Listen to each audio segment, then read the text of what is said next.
I'm Felicia Shakiba, and this is CPO Playbook, where we solve a business challenge in every episode.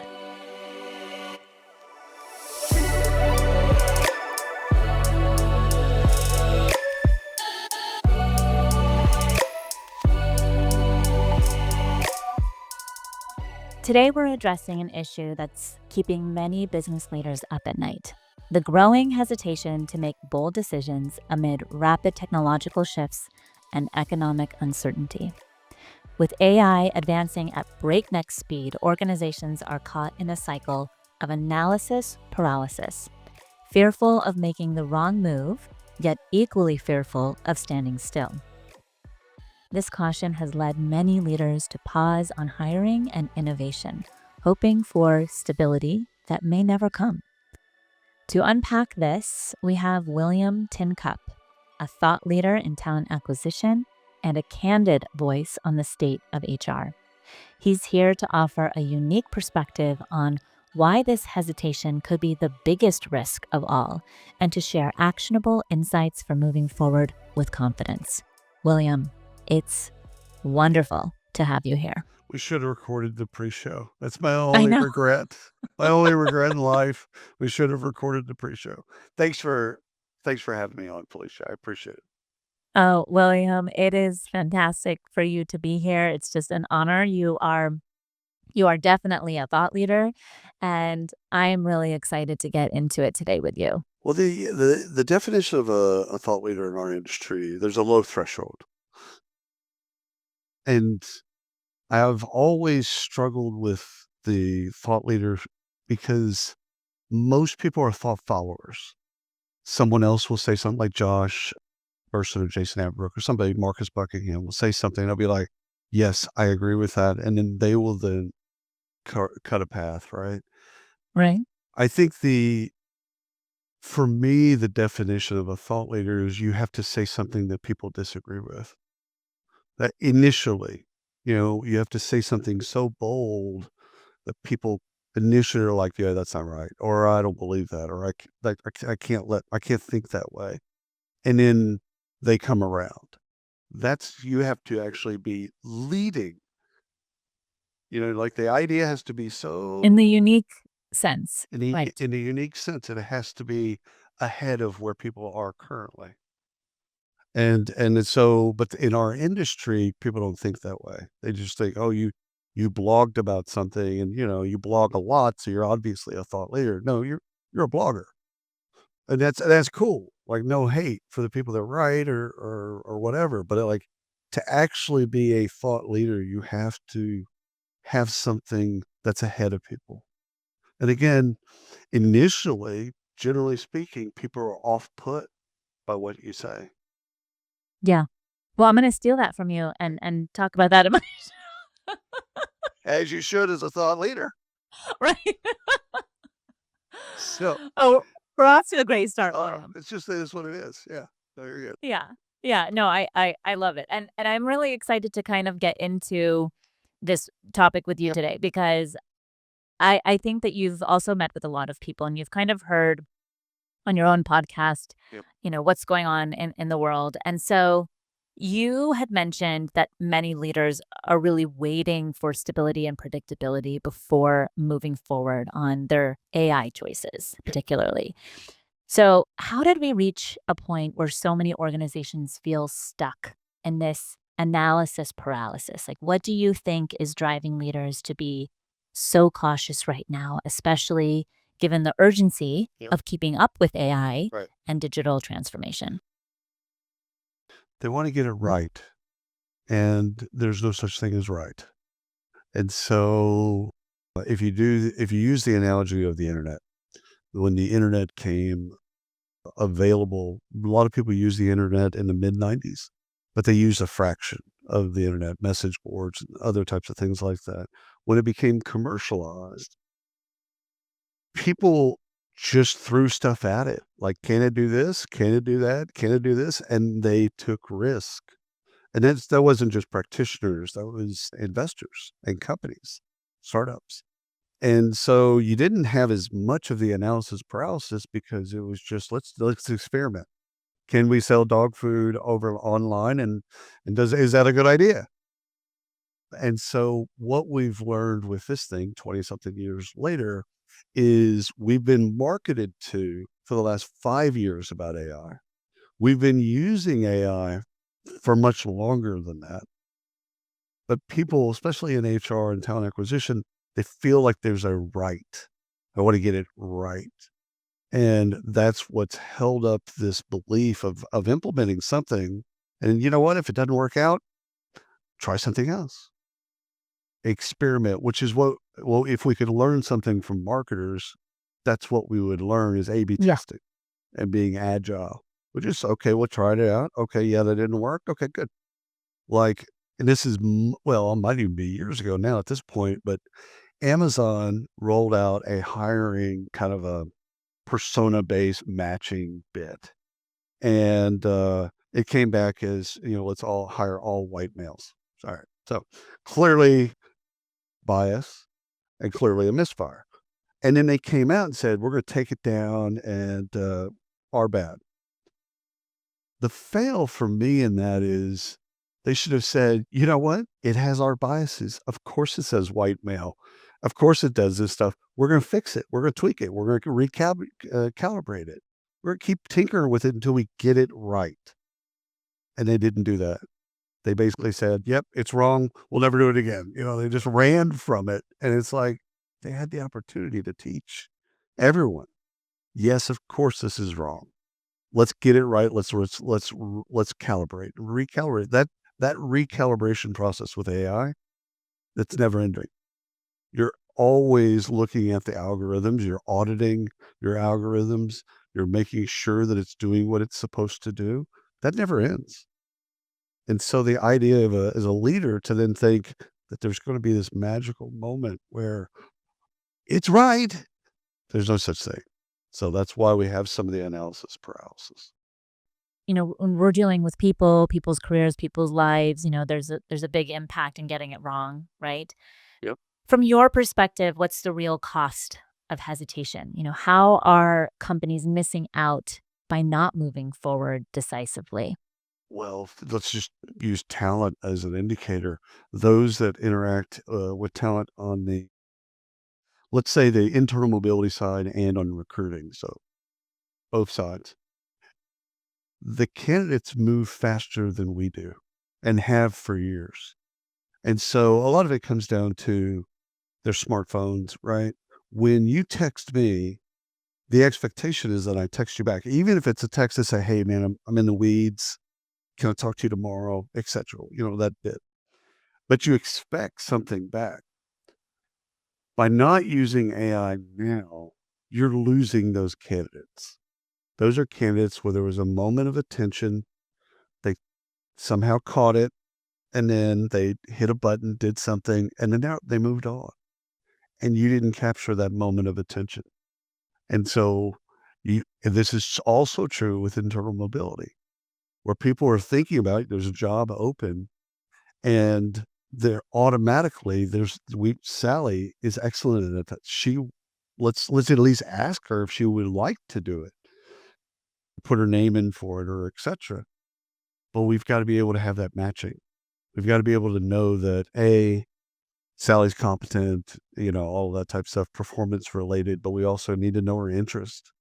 And does she want to go to London? Does she want to open up a shop and do this bid? Like, we've got to know all that. Where is that data if not in AI? Yeah. What are her career aspirations? Right. Right. So then Sally doesn't get a note, doesn't get any of those types of things. All of a sudden, someone else approaches her and say, "Hey, we got a job that we think you'd be great for." She leaves the company. Now we just lost that talent. So I guess you could say loss in both ways. If you're not using AI to be faster right now, you're already behind. We'll be right back. Back to the show. And the loss of, I think, attrition, the cost, financially is like 3 times an Yep. individual's salary, Right. right? So that's the financial cost. Then there's, what is it called? The, like, internal knowledge, right? Yep. Of the You just of what they lost. know. Yep.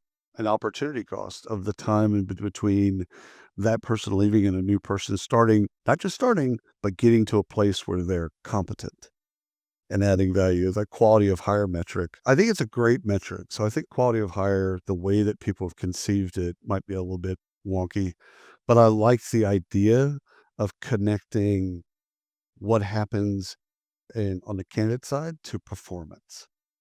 I I do agree. I do like that. So there's some connective tissue there. I don't think anybody's got it right yet.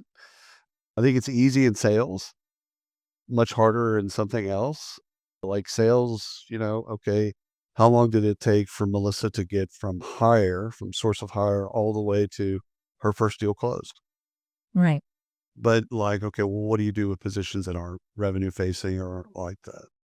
Yeah, onboarding is so critical. I think it's a space where a lot of organizations miss because it's like the onboarding, right? Like the how productive can someone be from hire, to productivity or maximum hire productivity.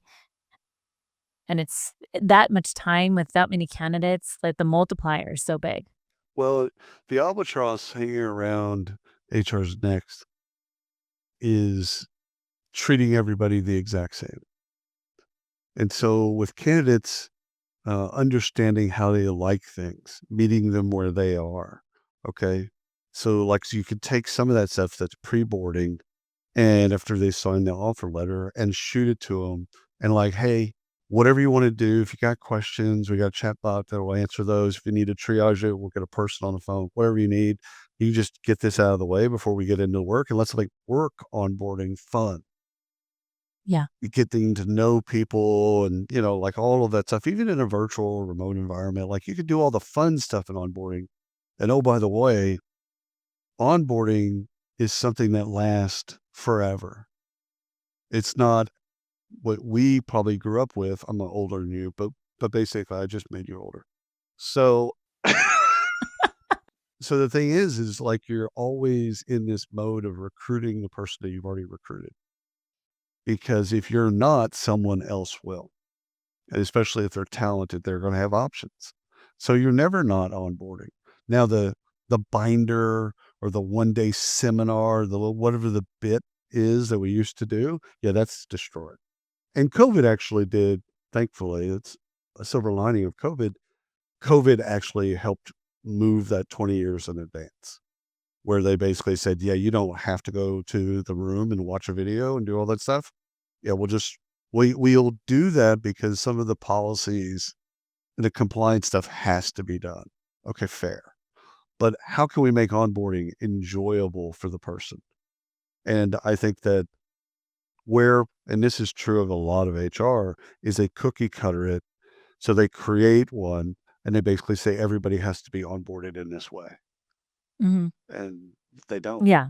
I think there's some sort of standard thread, but the uniqueness of the function, the role, the manager, the team, Yeah. the region, I think all needs to be Personalized. malleable. Okay. So we could talk about onboarding in a whole nother episode. Would you like to do that? We're gonna tackle that. I got offboarding too. Back to AI. So you talked about the importance of making bold decisions, even in uncertainty. So what's your advice for leaders who struggle with committing to a direction without all the data, particularly in this realm of AI? So two things you want to tackle there is what is certainty. And I think some of this it goes back. We can go back to historical events, but let's just go back to the election of 16. I think a lot of people in that election, because it was so polarizing, they just froze. Again, didn't matter who you voted for or any of that other stuff. It was just the event was polarizing. And I think a lot of people then looked at the midterms and like 2 years into it, they're like, okay, now we'll have certainty. That didn't happen. Then all of a sudden the election, the 2020 election is like, we're gonna have certainty. Okay, that didn't happen. And then 2022 midterms again. All right, we're gonna have certainty. That didn't happen. We've just been through another election, and there's no such thing as certainty. So let's just go ahead and kill a couple myths. There's no such thing as stability. There's no such thing as certainty. Those are myths. Those are things that constructs that we make up to make life make sense. So there is no such thing as certainty. So if anybody's waiting for certainty, you're going to be waiting for a long time. Yeah. That's just you. There's never a moment where you're going to be certain that this works. Secondly, all the data. Let's go ahead and kill that myth. You'll never have all the data. It's a game of making a decision with enough data. That you feel comfortable. And oh, by the way, you're comfortable is getting uncomfortable with being uncomfortable. Dealing with ambiguity. You gotta get wade in, get in deep and get comfortable with that ambiguity. Get comfortable with I'm not gonna have all the data. I'm gonna make the best decision I can with the data I have. So the way I talk to leaders about it is like, listen, there's no magical moment. Look at the data, think about your experience, talk to your peers, and then set a North Star and go. And oh, by the way, if you need to change that, you set another North Star and you go. It's no Right. big deal, Yeah. Yeah. you know? But the certainty, stability, I think people they use that as a crutch. Either they use it as a crutch and it's purposeful, or they're just unsure, really unsure about how it's gonna play out, and they don't wanna make a mistake. Yeah. And both are costing in terms of innovation and in terms of making mistakes is how we learn. Like, again, trying to be perfect anywhere in HR, but let's just deal with AI. There's no such thing. You're not gonna be perfect. Whatever you think you're going to launch, you're gonna launch it, and then 2 months later, you're gonna be like, "Yeah, we need to do something a little bit different with that." Okay. Well, I think like leadership being okay with, you know, not making repercussions will allow people to Right. make decisions faster, learn faster, but those come at a cost of making some mistakes, Right. right? But they're getting to the decision faster by making those mistakes and instead of waiting and hesitating. So a great example of that is, when President Kennedy said that we're gonna put a man on the moon by the end of the decade. They didn't have NASA wasn't a thing. They didn't have NASA. So they had some people that were, tinkering around with it in the Air Force, but they didn't have, like, all of that stuff. So one of the things you learned about NASA and to fulfill on that goal that was set is they had to fail fast. And so what they did is they celebrated failure. So they had champagne, they had cake in the refrigerator, already cooled. So when an engine blew up, it wasn't that was like, "All right, cool. Let's meet in the conference area. Everybody have cake, have a little bit of champagne," because now we know that that didn't work. Okay. Yeah. So that's one less thing that we don't have to try. Let's try something different. One more piece of knowledge that we can use. Right. And so if leaders looked at marketing, generally speaking, does have some latitude to fail. They there is like, okay, we tried this, especially in B2B marketing, we tried this email campaign. It was horrible. Didn't work out. We tried another campaign. It was awesome. So they do get rewarded in some sense of trying experimentation and failing. Quite frankly, like it's okay. Like I mean, I work with a lot of marketers, and I'm a recovering marketer, and I just basically say, listen, the more you fail, the better. Or just keep throwing the spaghetti against the wall. Whatever sticks, try it. Put it in your A. Put something on the B, and then just keep rolling. Just keep rolling because your audience is changing. You're developing your tone, your voice, all this stuff, new products, like all that stuff's changing, and it's okay to fail. And I think leaders in particular need to tell people it's okay and maybe even make the mistakes themselves. Like that would be Lead by example. right. Like, oh, let me tell you about how I failed at this bit. And then it allows people to then say, "Oh, well, if she's talking about it, then then I've got permission to talk about how I feel." And then it's not a career ender. It's someone being confident enough to say, yeah, we are some of our failures and successes too. But the successes aren't really successes. They're failures that actually worked out. So so again, I would, if I were talking directly to anyone in the C-suite or the board, quite frankly, I'd say you need to normalize failure. Yeah. Not look Failing fast, right, not failing failing fast. slow, right? No, or Or failing slow is, taking a year to decide, right? worse, avoiding to make a decision, which is what you and I talked pre-show. It's like, I'm just not gonna make a decision and hope it goes away. Mhm. Yeah, this is Right. AI is not going away. So let's talk a little more about talent acquisition. How has this pause affected the way the companies approach hiring?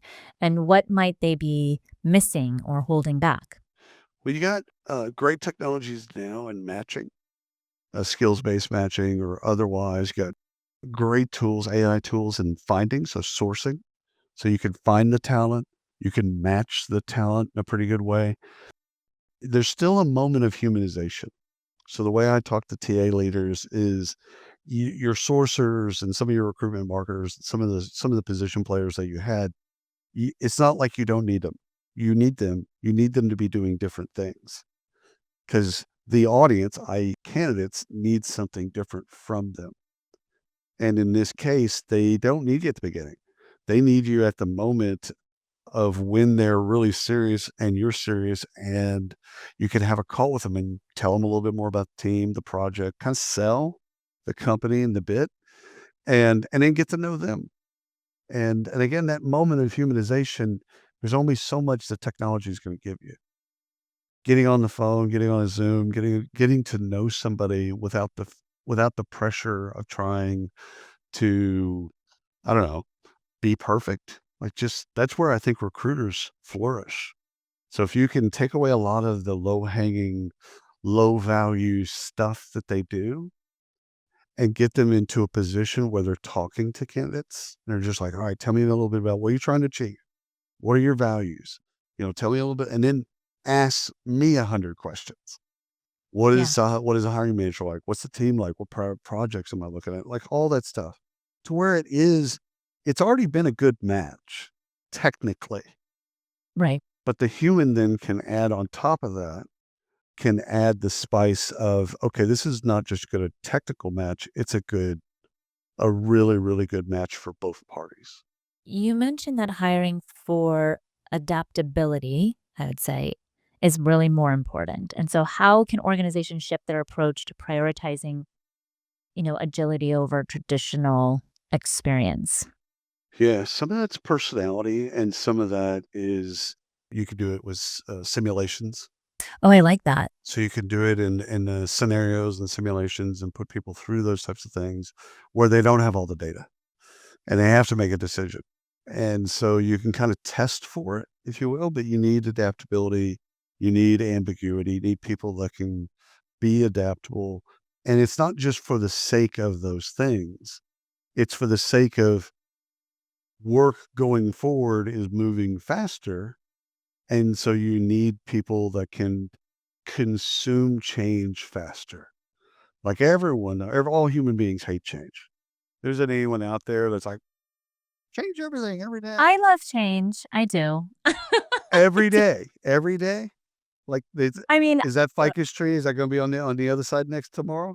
maybe not every single day, but I do thrive in You try. changing environments. But I think I'm a unique animal. I'm weird like that. I think that's why like consulting works for me, and not everybody likes that. But I was a horrible I would consultant. agree with you. I would agree with you that that is actually the biggest challenge that I had being internal. Right. And Because you wanted which to move is faster. yes, I wanted to move faster. I wanted to go to the next thing, and it was a struggle. It's definitely a struggle. I mean, it's still a struggle for most people. It's terrifying. Change is terrifying. Yeah. It's easier for consultants because you're giving advice. They don't have to take your advice. And in a lot of Yeah. cases, they're paying for your advice to not take your advice. Yeah. So Exactly. that's why I was a horrible consultant, is because I would give them advice thinking that they're going to take the advice. Like, you just had me go research this thing. I researched it. I put my life into it. Here's what you should do. And they're like, thank you so much. We're going to get you paid. And yeah, we're not going to do any of that. I mean, Right. Thank you. I mean, Thank like, you for the it just send me on. Why is he sucking on his thumb? I was horrible at it because I wanted him to take the advice.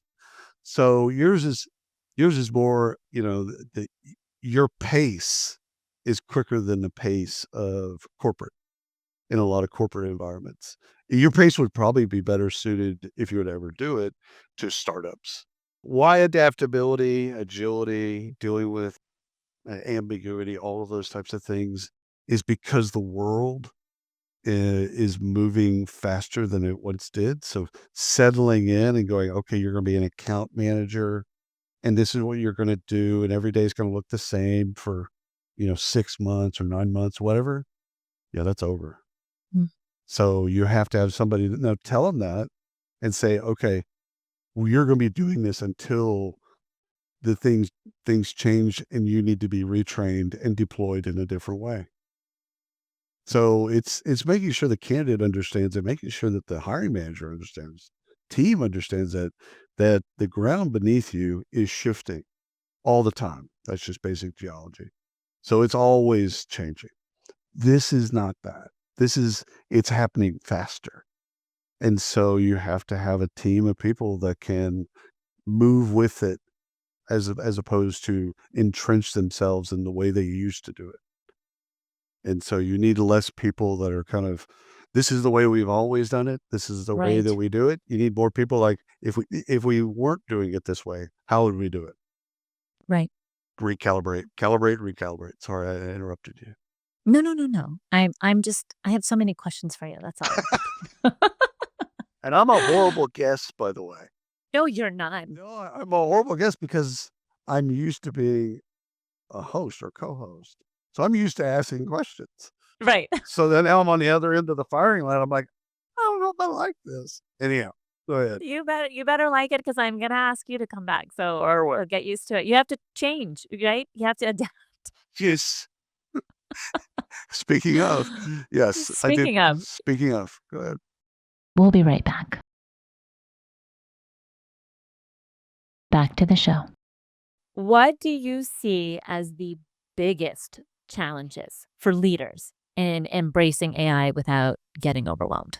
I think it's just starting.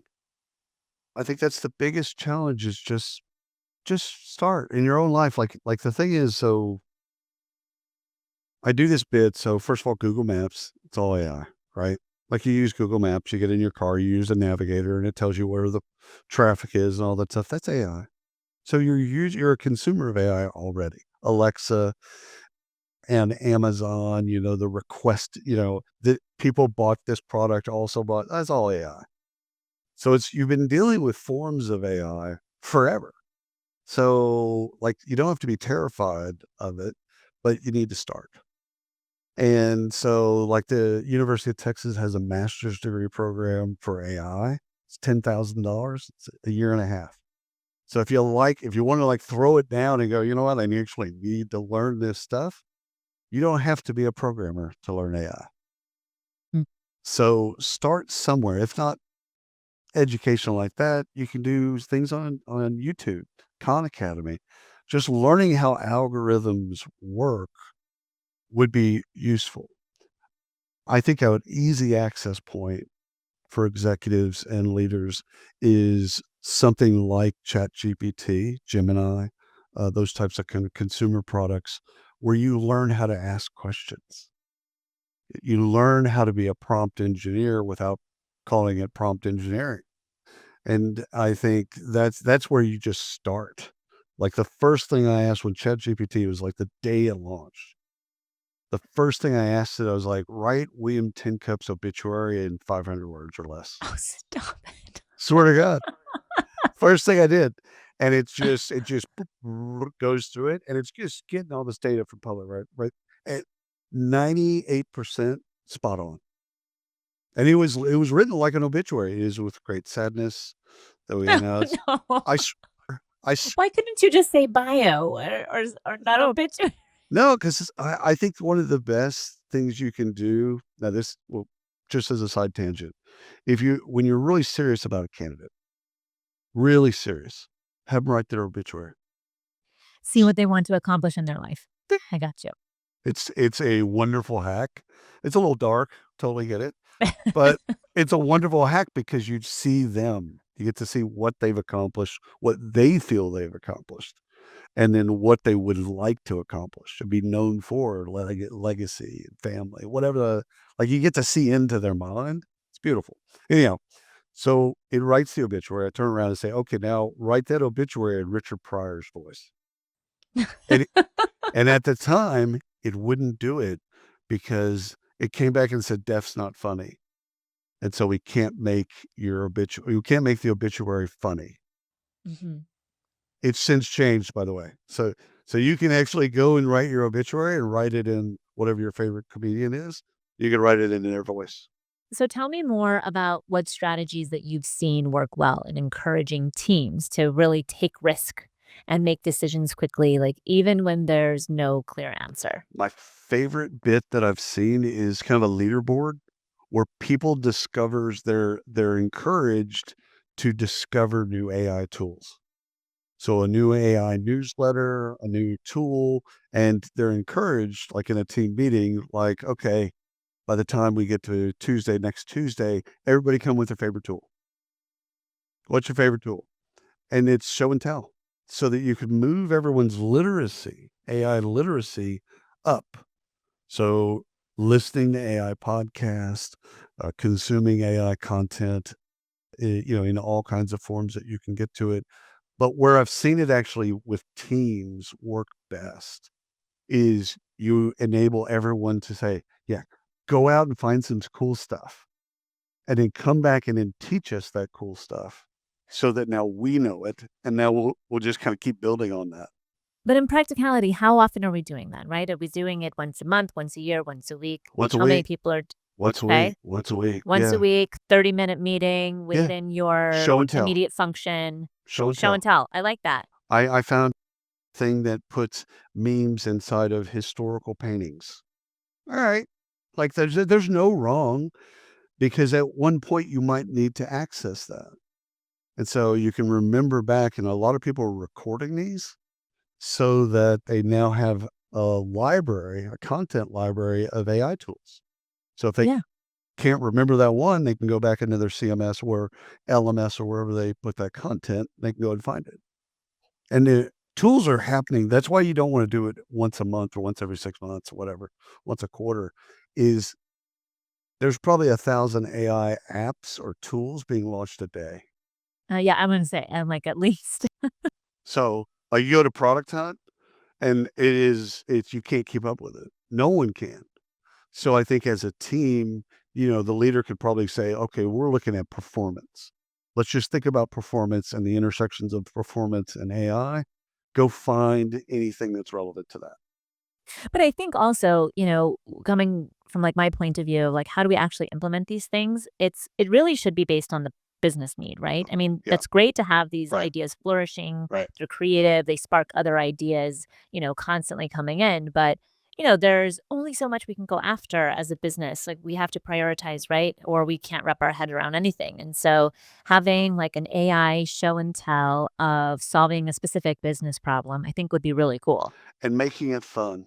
I mean, you could also do this with rewards and recognition, right? Like, do it as a Yeah. competition where people are trying to kinda outdo each other, Yeah. which is fine too for certain cultures, business cultures. It would absolutely that's probably how you would game it is you basically like, "Listen, we're gonna put, $500 on this bit, and we'll all vote, and you can't vote for yourself." So, we'll just do a bit and everyone do their presentation, okay? Do we got 5 minutes of Q&A? All right, everybody does their stuff. We vote on it, and everybody wins because everyone's literacy is going up. That's what we are missing in general is we're allowing everyone to just kinda go out and figure out AI on their own. And as a business, this needs to be one of the critical initiatives is teaching AI to everyone. What you know and what you don't know. Like, it's okay Yeah. to like, "Hey, we haven't found a tool that does this yet." And that's okay because it allows people to then go, well, I'll see if I can find one. So even the stuff that's not necessarily tied to a business initiative, it could be tied to the next business initiative that's around the corner. So Yeah. you still got to raise the literacy, but I think an easy application is the way that you already formulated in your mind. It's like, listen, we're going to do it once a week. It's going to be tied to some business objective initiative, and if your culture warrants it or it makes sense, then I would do some type of recognition, rewards and recognition around it. Yeah. And then once it's selected, you need to put a team together to actually implement. Boom. Career Builder. So Career Builder years ago used to do this bit where it was $1,000,000. And you have to come up with a bit. You don't have to, first of all. If you came up with a business idea, then you submitted it to a business case competition. And this was from all Career Builder employees. And then you win $1,000,000 and then they spin that company out and they put people behind it. Sometimes a person, but sometimes other people behind it. They spin it out and they roll it into their services. That's why they had so many products, because they had people coming up with crazy products that no one would have thought of. Innovative, creative, diverse. So I think the larger question is, how do you incentivize innovation? And what we focused on is around AI is you've gotta talk about it. You've got to teach. You gotta learn. You gotta be receptive. I even think, I mean, to just push it like an extra, you know, I guess mile further is that solve a business problem with or without AI. Which one is better, right? That's right. Right. That's your A/B test, Right. right? Yeah. Because sometimes AI, especially at the stage that it's at, it's like I deal with a lot of AI chatbots, that are in support, right? Help. And if they get to a certain point, like I've had them that I didn't have to talk to anybody. Like it solved my problem. And I've had some of them where I'm like, nah, I need to actually talk to a human being because they're not getting the bit. Yeah. So like that's true of all of AI problems. Sometimes it's not there yet, but it's going to be there. So it's Yeah. just now you're dealing with the when do you shift? When do you shift to AI for those specific processes and things like that within a business?